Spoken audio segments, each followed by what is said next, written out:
Economics and Statistics, and will continue to pursue his love of numbers work for the Business Analytics Group at Fox in Palo Alto.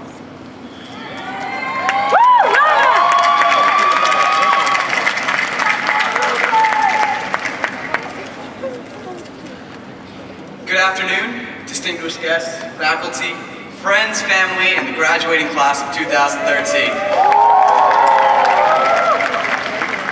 It really is an honor to be able to speak during such a momentous occasion.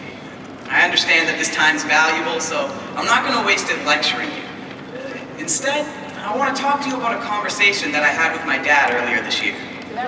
As we were recapping my college experience, my dad asked me, what had I learned as an economics student? So, I began to tell him everything that I learned in my classes. Budget curves, marginal cost equals marginal benefit. The Stanford economics department is terrible.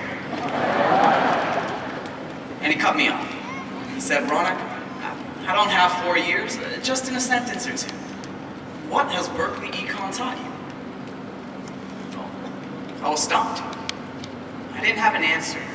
To me, economics is such a broad subject, and so to narrow it down to just a sentence or two, it didn't make sense.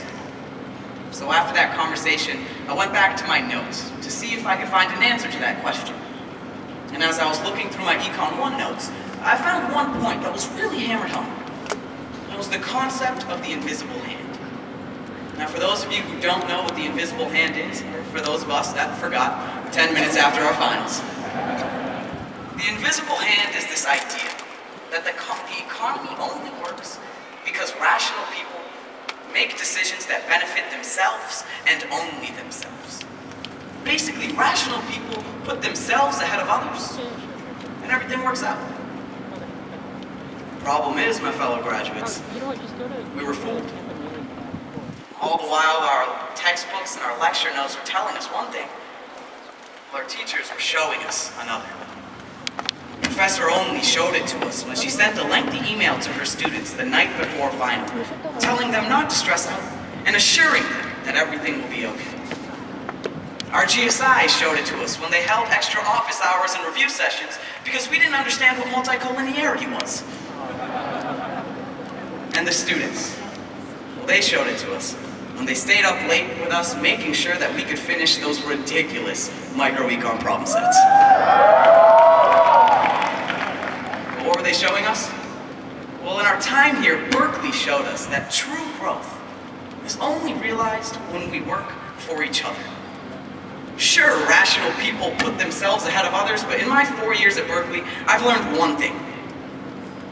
Bears aren't rational. Bears care about people.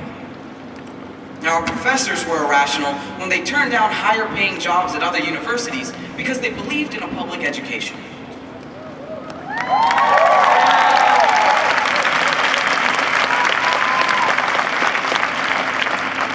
The students were irrational when they went out of their way on weekdays to support local mom and pop shops like Kips, Pappy's, and Cafe Duran.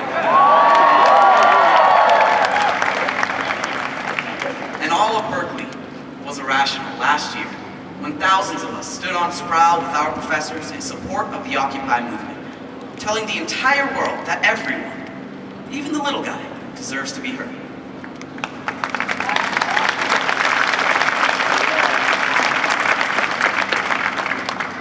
Now, it was moments like these that really taught me how powerful it can be when a group of people join forces and work for each other. And we can accomplish so much more if we just work together. And I want to thank each and every single one of you for showing me that. Now, moving forward, I only really have one request. After today, we all may be moving to different cities or working in different industries, but wherever you go, make sure to take that irrational bear spirit with you. Continue to go against the grain and work with those around you to help those around you. Because it's only then that we'll make a positive impact on the world around us and turn it into a truly better place. One by one, we can turn this whole dang world into bear territory.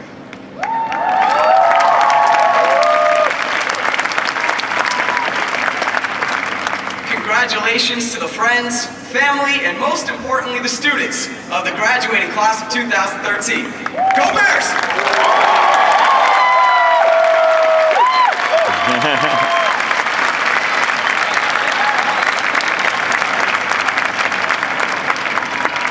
Thank you, Ronak. Thank you. And if you want, you can stop by my office sometime and we can talk about multicollinearity.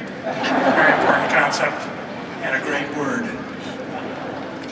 Andres Rodriguez-Clary will now read the names of our PhD candidates.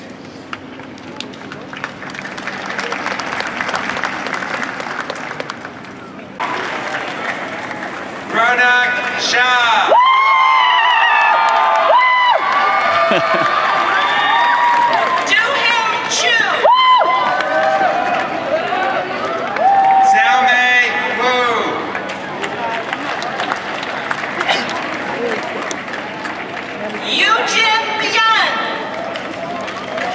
Yeah, hold on.